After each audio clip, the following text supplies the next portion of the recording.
Bien, chers amis, une belle parole de Monsieur de Charette est connue, je pense, de la plupart d'entre vous, quel que soit votre âge.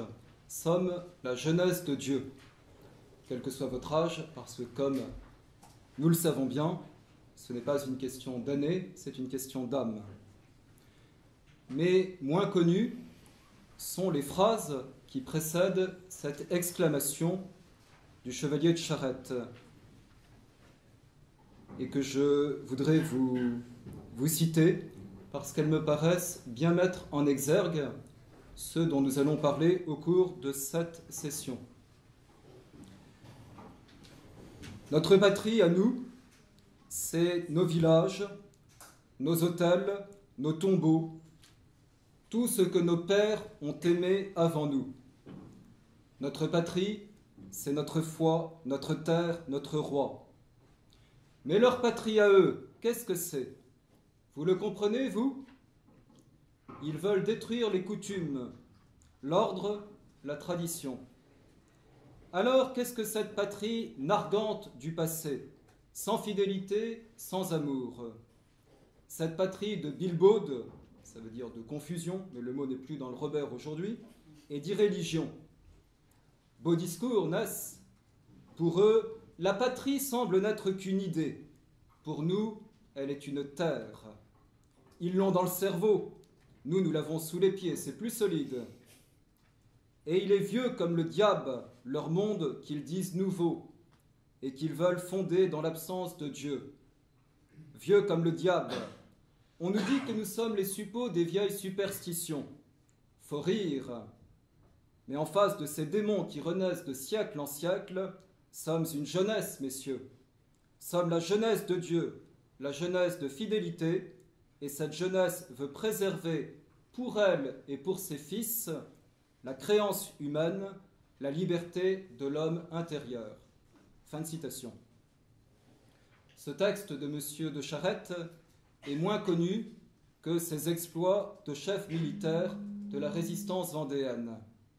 Mais il suffit à nous montrer que Charette était parvenu à une connaissance très réaliste et très profonde de l'ennemi révolutionnaire qu'il combattait, tout à fait surprenante même chez ce jeune officier de marine fusillé à Nantes à l'âge de 33 ans. Et je crois qu'il me suffit de commencer par reprendre ce texte, de commenter ce texte pour introduire à notre université d'été et signaler le plan des conférences qui vont se dérouler. Dans la manière dont Charette caractérise les deux doctrines qui s'opposent l'une à l'autre, vous avez noté qu'il décrit la première à l'aide de mots concrets plutôt que de mots abstraits. Il nous dit que le soulèvement vendéen est là pour défendre tout ce que nos pères ont aimé avant nous. Et il énumère nos hôtels, nos tombeaux, nos villages, les coutumes, l'ordre, la tradition, la terre, notre foi, notre terre de foi, notre roi, la créance humaine, la liberté de l'homme intérieur. Tandis que l'ennemi, la révolution, mène sa répression au nom d'une idée, au nom d'une abstraction. Pour eux, je cite toujours, la patrie semble n'être qu'une idée. Ils l'ont dans le cerveau, nous l'avons sous les pieds. Elle est narguante du passé faisons table rase. Ils veulent détruire les coutumes, l'ordre, la tradition. Elle est sans fidélité, leur idée, elle est sans amour, et en réalité, ils ne font que prendre une vieille lune, vieille comme le diable. Nous avons vraiment, dans ce texte admirable, tout ce qu'il nous convient pour introduire aux exposés qui vont avoir lieu. Car il était, mes chers amis, il était une fois une lignée de rois qui, depuis la fin du 5e siècle jusqu'à la fin du 18e siècle, se succédèrent sur le trône de France pour rendre la France capable de protéger ceux qui vivaient sur son sol, de procurer à ses habitants autant de paix et de bonheur qu'il est possible sur la terre.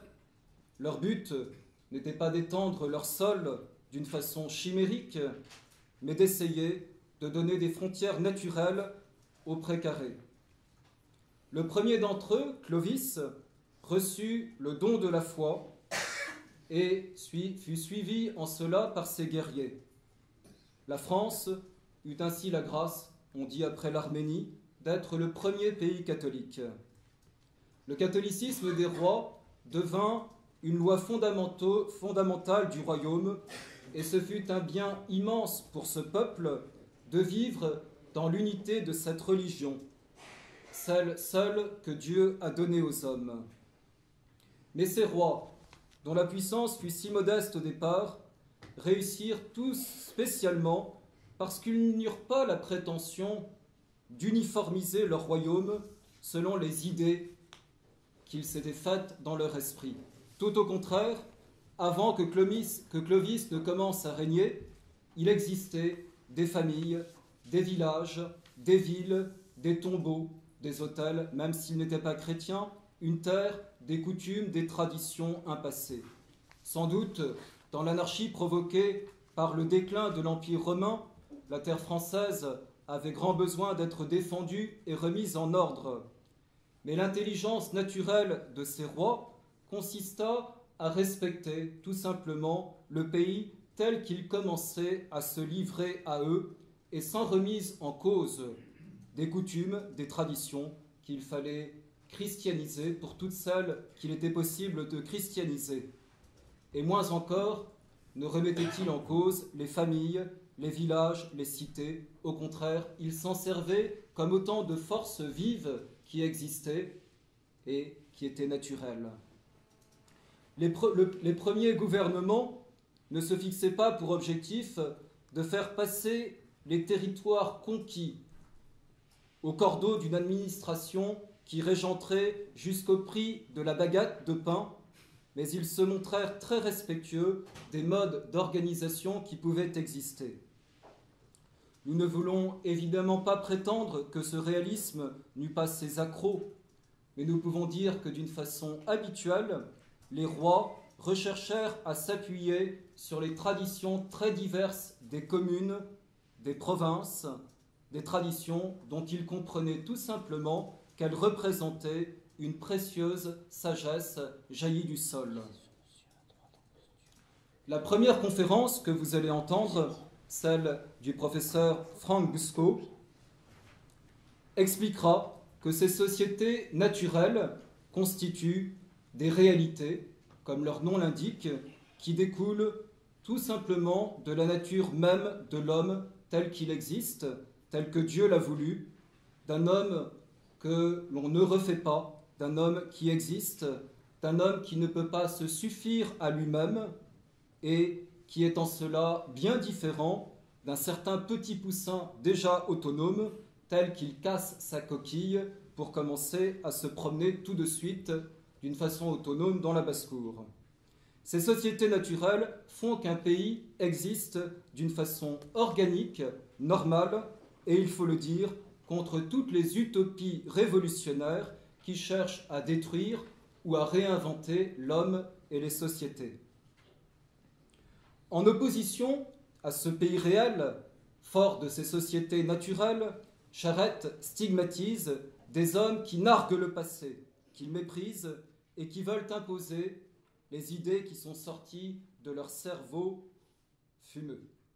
Au lieu de respecter ce qui existait, ils estiment, toujours au nom de leurs idées, qu'ils doivent détruire tout cet ordre ancien, des hommes méprisants, dont la volonté prométhéenne, comme dit Charette, n'a de réalité que celle du diable dès l'Éden qui se révolte contre Dieu et contre son ordre.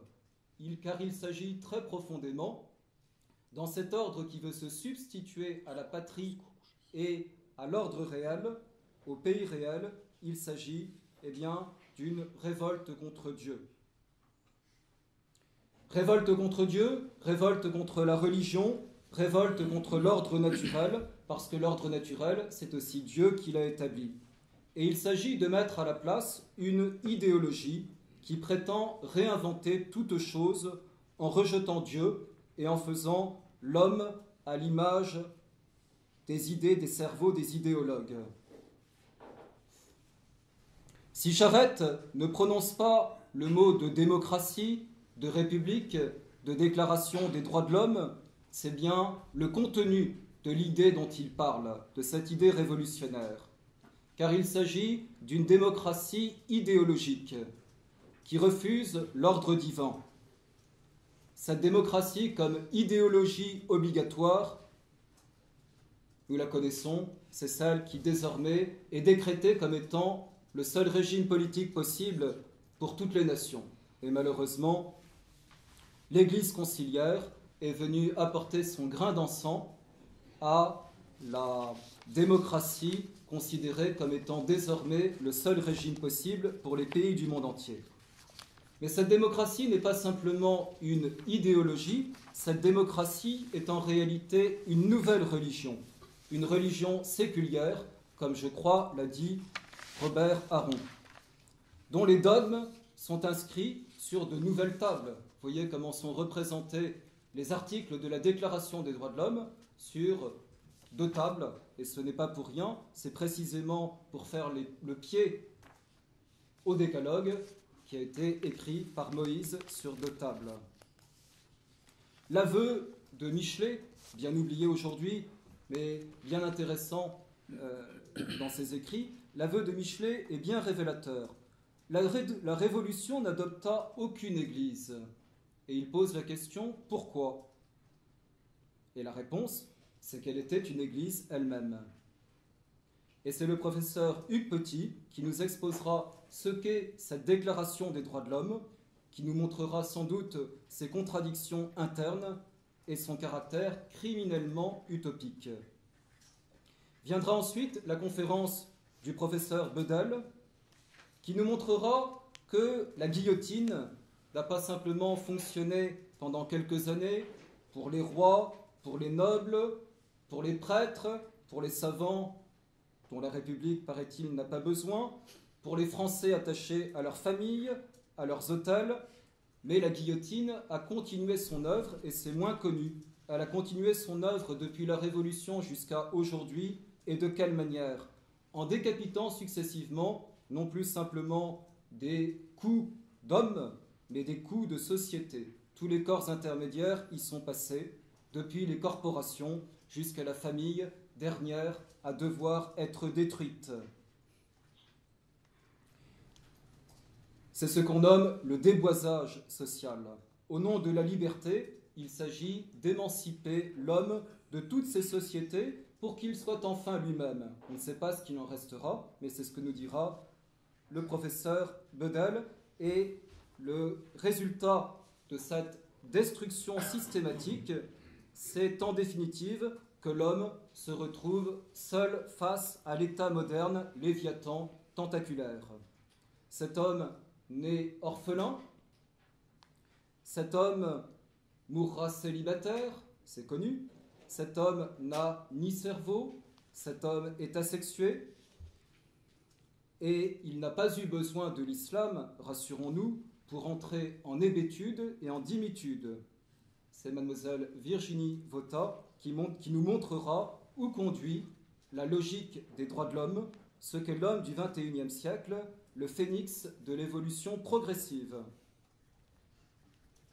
Mais comme notre but n'est pas de vous emmener, vous vous en doutez, au pied du mur des lamentations, notre université d'été vous parlera ensuite de la manière de reconstruire.